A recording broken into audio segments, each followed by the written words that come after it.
Last week, Parliament took a 2-week recess to allow MPs consult constituents on the contentious marriage and divorce bill.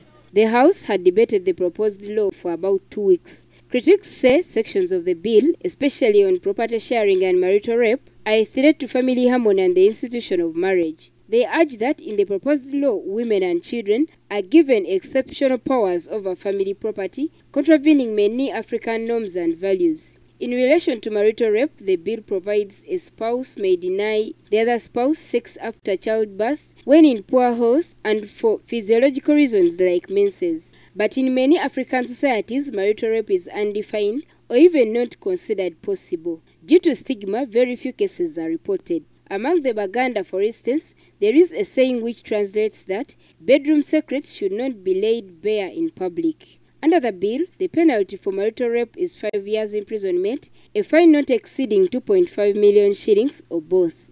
In many African cultures, including in Uganda, girls are brought up to believe that the husband is the final person in the family with the supreme rights over his wife. Buganda Kingdom spokesman and Minister for Cabinet Affairs Charles Peter Mayiga says every society has traditions and cultural norms which must be considered in lawmaking. Ebiweebwayo mu kufumbiriganwa naye bw'owandiika obuwandiisi mu tteeka nti ebintu tebijja kudda mu butuufu ab'obuwangwa obumu tebamanyina byakwawukana mu nnono yaabwe tekiriiyo balina engeri mu nkola yaabwe gye batereezaamu emitawaana be gye bagize mu bufumbo.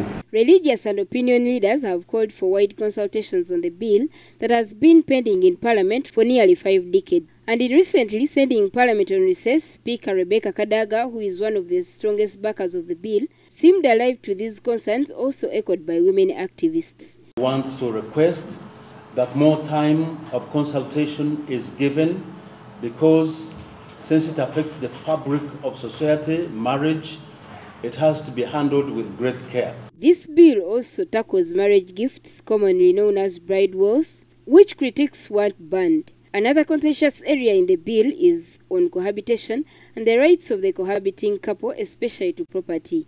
Clerics insist that cohabitation violates religious teachings. But leading women's rights activists and former ethics minister Miriam Matembe urges religious leaders to guide their flock to get out of sinful marriages instead of opposing the bill and not giving solutions to cohabitation.